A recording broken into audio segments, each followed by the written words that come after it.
Hello கணேசனே, ஆ இங்க வாங்க. வா மகேந்திரா, நல்லா இருக்கியா? எப்போ வந்த? நான் வந்ததுல இருக்கட்டும், ஆ அங்க 2 போகுது. அவங்க எப்படி? ஏப்பா, உன் கண்ணுக்கு ஒரு பொம்பளை பிள்ளைய தெரிஞ்சிடக்கூடாதா? வந்த உடனே உன் வேலை ஆரம்பிச்சிட்டியே. உன் கண்ணுக்கு ஒன்றும் தப்பிராதா? செவங்காலைக்கு தெரிஞ்சா உன்னை சிதைச்சிருவாரு. அதெல்லாம் எங்களுக்கு தெரியும். போ போ போ போ. ஆளுங்க அவனு.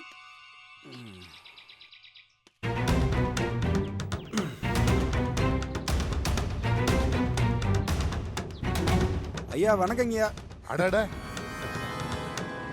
வா மகேந்திரா. ஐயா கை எப்படி இருக்குங்க? பரவாயில்லப்பா. ஆமா ஐயா 2 மாசத்துக்கு முன்னாடியே நான் உன்னை வர சொன்னேன். நடுவுல போனும் பண்ணனா ஆளு கிடைக்கல. என்ன விஷயம்?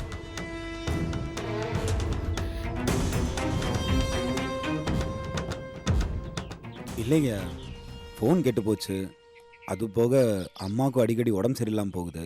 அதான் கூட இருந்துட்டேங்கய்யா. நான் கூட நம்ம எஸ்டேட்ல தான் வேலை செய்றியா இல்ல வேற எஸ்டேட்டுக்கு வேலைக்கு போயிட்டியான்னு நினைச்சிட்டேன். என்ன மாப்ள? அப்படிலாம் இல்லைங்க.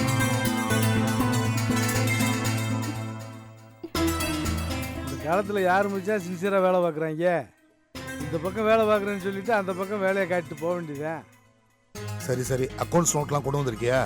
இருக்குங்கய்யா. எல்லாத்தையும் எடுத்து வை, சாயந்தரம் வந்து பாக்குறேன். அண்ணமையில மகேந்திரனுக்கு ஏதாவது சாப்பிட கொடுமா. போலாமா மாப்பிள? சரி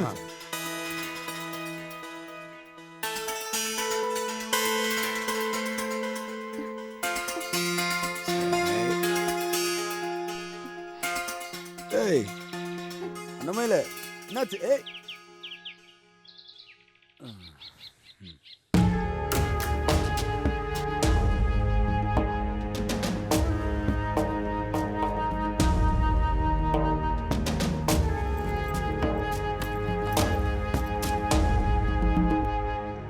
முதலாளி அம்மா ஏதோ கோவமா இருக்கீங்க போல இருக்கு.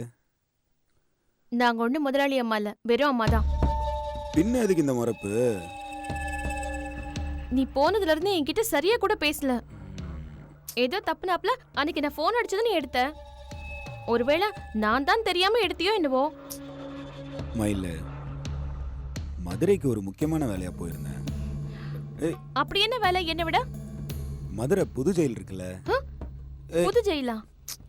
அந்த ஜெயில் ரோடு இருக்குல்ல, அது பக்கத்துல ஒரு சின்ன இட பிரச்சனை. அதுக்கு போய் வர்றதுக்கே நேரம் சரியா இருந்துச்சு. விடுமயில, அதான் வந்துட்டல்ல. இப்படி ஏதாவது சொல்லி சொல்லி நான் சமாளிச்சுட்டே இருக்க. இங்க யாரு? உன்னை பார்க்குற வரைக்கும் தான் டல்லா இருந்தேன். இப்போ ரொம்ப நல்லா இருக்கேன். இனி என்ன, ஒரே வீட்டில் இருக்க போறோம். ஏதோ உன்னை பார்த்துக்கிட்டே இருக்க போறேன். தெளிச்சியா போறேன். சரி, அதெல்லாம் இருக்கட்டும். சார் பையெல்லாம் எடுத்துட்டு உள்ள வச்சுட்டு வாங்க, நான் உங்களுக்கு சாப்பாடு எடுத்து வைக்கிறேன். ஏய், உன்னை பார்த்த சந்தோஷத்துல எனக்கு சாப்பிட்ற பசியே போயிருச்சு. நம்ம 2 பேரும் உட்காந்து பேசலாமா? இங்க பாரு, உன்னை வர சொன்னதே எனக்கு கல்யாணம் ஏற்பாடு பண்றாங்கன்னு சொல்றதுக்கு தான். இங்க பாரு அண்ணமையில, அதான் நான் வந்துட்டேன்ல. என்ன மீறி உன்னை யார் கல்யாணம் முடிச்சிருவாங்க? இந்த பேச்சுக்கு ஒன்றும் குறைச்சல் இல்லை. சரி, பேக் எடுத்து உள்ள வச்சுட்டு வா, நான் உனக்கு சாப்பாடு எடுத்துட்டு வரேன்.